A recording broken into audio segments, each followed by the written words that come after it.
Hey, doing YouTube's Will from Will Development. It's my 304th weekly update. Good news. I finished editing all of the footage that I have for the concrete experiment. So everything I had filmed up to this point, from mixing, pouring, and all that is edited. And it doesn't sound like a lot to go through, but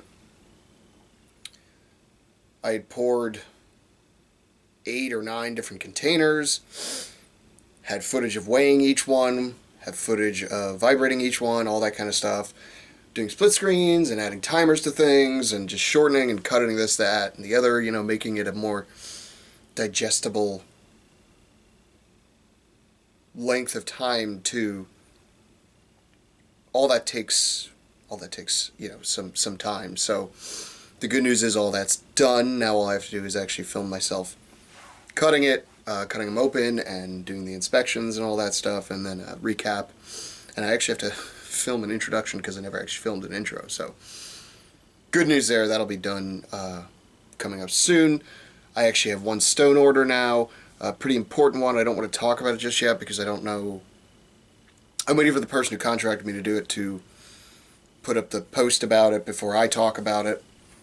It's one of those things, but it's probably the most prestigious stone order I've ever gotten, so it's very exciting for me, and it's sort of it's very, I don't know what's the word.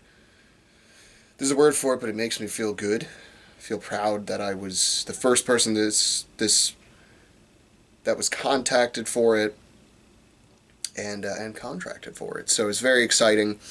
I'll talk more about that whenever the person who contacted me actually makes their post about it, and we'll go from there, and then I can officially announce it. But it's super exciting, and it invigorates me when something like this comes up, and it just sort of solidifies my feelings that I'm good at what I do. So, and it's always great to be a participant in the sport of strongman in any way, any capacity. From somebody just starting out to world champions, it always feels good to be a part of their training and their involvement in the sport. So it feels good. It feels like I'm doing something productive for the sport in general, and that's a great feeling. So training this week was highs and lows, I would call it. On the lower body days, a lot of really good highs, and then on the upper body days, things could have gone better. Let's just put it that way. Even those were a bit of an ebb and flow, the upper body ones. So Monday, squatting and deadlifting, worked up to heavy doubles at 275 Astagrass squats, and those went pretty good. And I'm not that guy who complains about the bar I'm using, but the specific bar that I had, it was the only one left in the gym at that point when I had shown up on Monday, because everybody shows up on Monday. Fridays are the best day to do anything because most of the people have lost their steam by then, so they're not in there. But Saturdays are actually probably the best because nobody shows up on Saturdays. But the bar that I was left with was the collars had no spin, which I don't really care about all that much, especially on squats.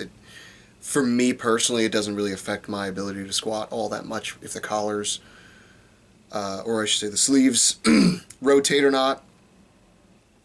And then but the bar itself was bent. All 3 of the bars that were left are actually bent, and this was the least bent of all of them. And these are all the junk bars in the gym, which are, you should have some junk bars in your gym just for rack pulls and things like that. Things you don't really care if they get too beat up because, they're like $50 bars, that kind of thing.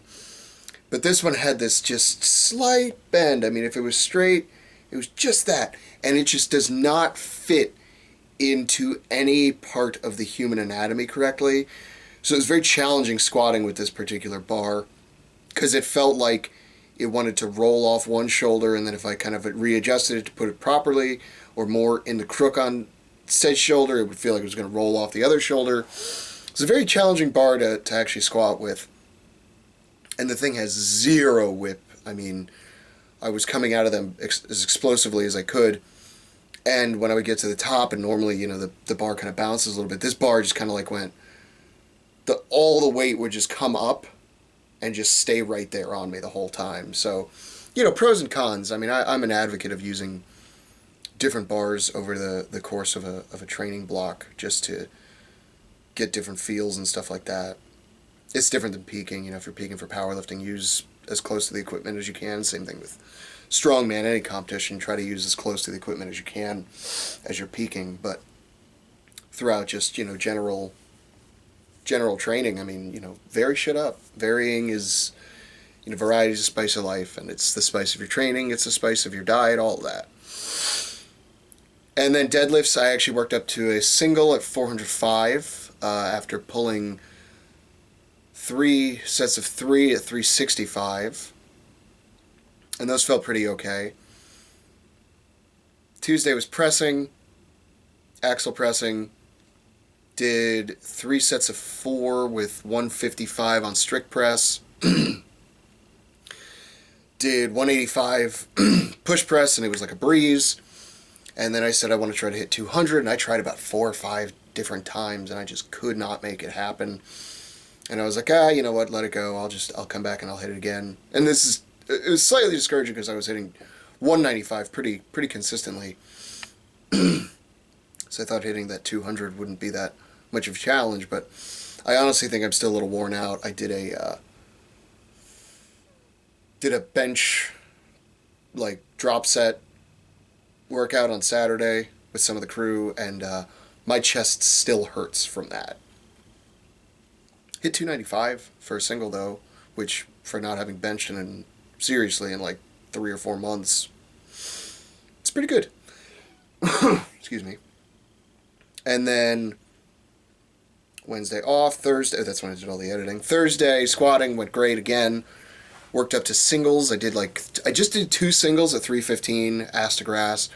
But they went really well. Everything felt really good. And I saved a little in the tank because I knew I was planning on doing 2 sets of 2 at 385 on deadlifts. And the first set went pretty good. And then the second set, I was going with just hook grip. And after the first rep, my hands were just like, no. Or the first rep, my hands were just like, no. So I was like, fuck. So I turned around, and luckily I had the straps right there, and I put the straps on and pulled my second pretty quickly after. So, I still got the reps in. And then only managed to pull 395 after that.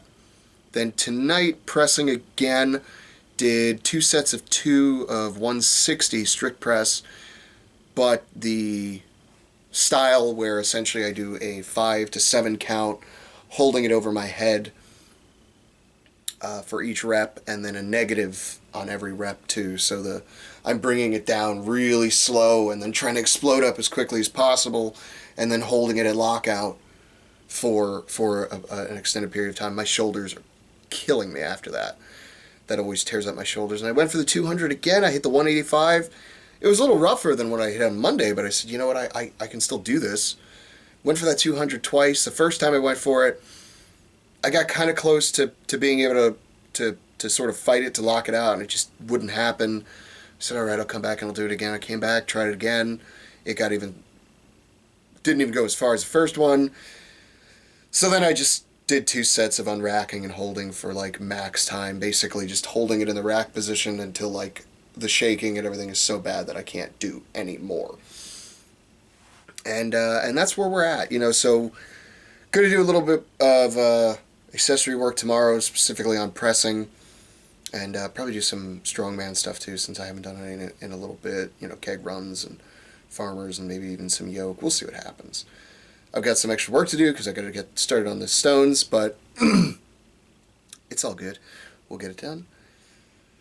And sometimes you miss a rep. It happens sometimes. The important thing is to not let it discourage you. Consistency is the most important thing.